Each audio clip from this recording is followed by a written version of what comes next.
घर में कोई अच्छा कार्य हो, गंगा जली खोलो, बंद कर कर पूजने की नहीं है। गंगा जली खोलो, उसकी पूजन करो खोल कर। गंगा का जल भी कहता है कि मुझे बाहर निकाला जाए, जिससे मैं परिवार का, घर का कल्याण कर सकूं। गंगा जली का जल कभी नहीं सूखता, भरा रहता है। जिसके घर में गंगा जली का जल सूख रहा हो, फिर भर कर लाए, फिर सूख जाता हो। हमने पूरी झाला लगाकर पैक कर कर गंगा जली रखी थी, जल सूख गया तो उसका कारण क्या होता है, उसके लिए वर्णन किया गया। शिव महापुराण की कथा कहती है, लिंग पुराण कहती है, जब झारी जी में से गंगा का जल सूखा निकल जाए, आपने झारी जी खोली, गंगा का जल निकालना चाहा, पर गंगा का जल सूख गया, आपने बजा कर देखा इसमें पानी नहीं है, इसमें जल नहीं है। उसका क्या कारण होता है? गंगा का जल क्यों सूखता है? तुलसी का क्यारा क्यों सूखता है?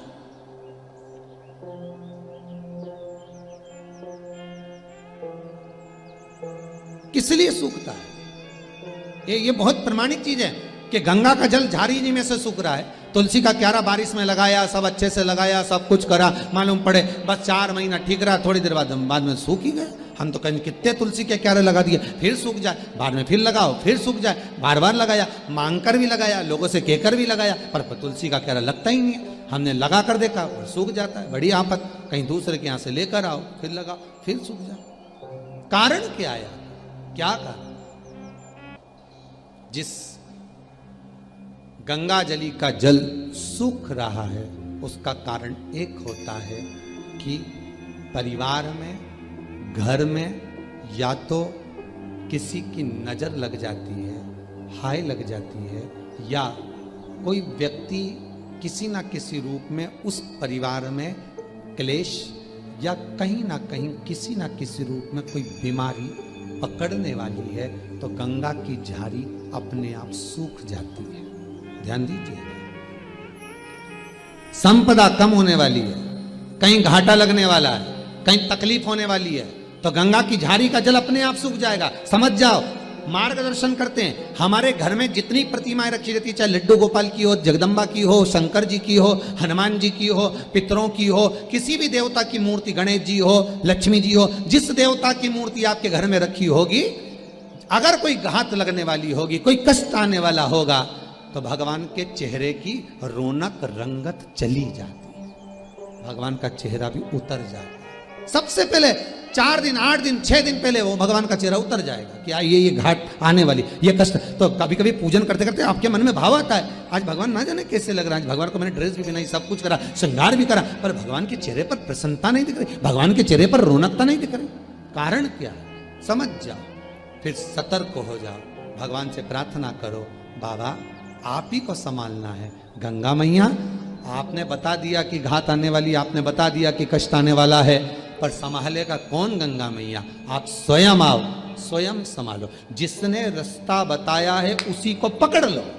गंगा की झारी में से गंगा जल चले गया, उसने मार्ग बता दिया, तो उसी गंगा की झारी को, उसी गंगा की झारी में वापिस ढक्कन को खोलकर, तुम्हें मालूम है इसमें जल नहीं है, तो अपने शुद्ध जल को लाकर, जो जल आपके पास में हो, भले हापसी का हो, हेडपंप का हो, कुएं का हो, बावड़ी का हो, जो जल शुद्ध है उस जल को लाकर उस गंगा जी में भर दीजिए और भरकर निवेदन कर दो, माँ अब आपको संभाल लेना है। वापिस ढक्कन लगा दीजिए, वो गंगा अपने आप प्रकट होकर संभाल ले।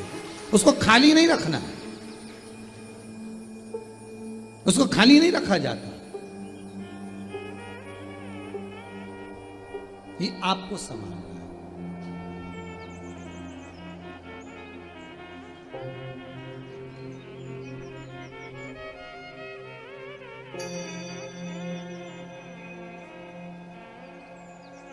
उससे निवेदन करना कि माँ आप, जब घर में परिवार में गंगा जली पूरा उत्सव मनाकर खोलते हो, तो गंगा जली की जो झारी होती है, वो झारी का गंगा जल जब निकल जाता है, तो झारी को अपने घर की बहन बेटी को दे देना चाहिए। घर में खाली झारी नहीं रखना, या तो उसमें जल भर कर रखो,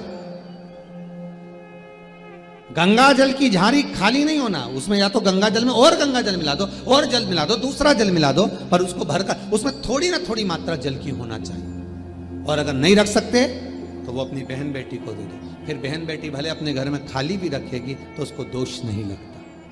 पर जिसने गंगा जली खोली है, जैसे तुमने गंगा जली खुलवाई, बड़े आराम से खुलवाई, ब्राह्मण का भोजन भी करा, यज्ञ भी करा, अनुष्ठान भी करा, और गंगा जली खोल भी ली, और खोलने के बाद गंगा जल सबको बांटा भी सरी, और वो गंगा जली जो खाली हो गई वो तुमने रख ली तो वो दोष देगी। हाँ, उसमें अगर जल भर कर रख लिया तो दोष नहीं देगी। उसमें थोड़ा सा गंगा जल बचा के रख लिया आपने, थोड़ा जल बचाया आपने, तो वो दोष नहीं देगी,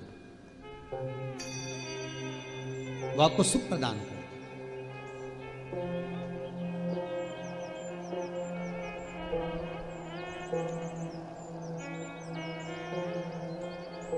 वो आनंद दे।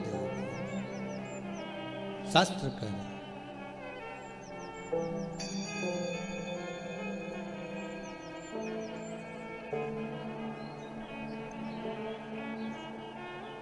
भगवान शिव की कथा कह रही है, गंगा जली सूखे तो समझ जाओ कोई कष्ट है।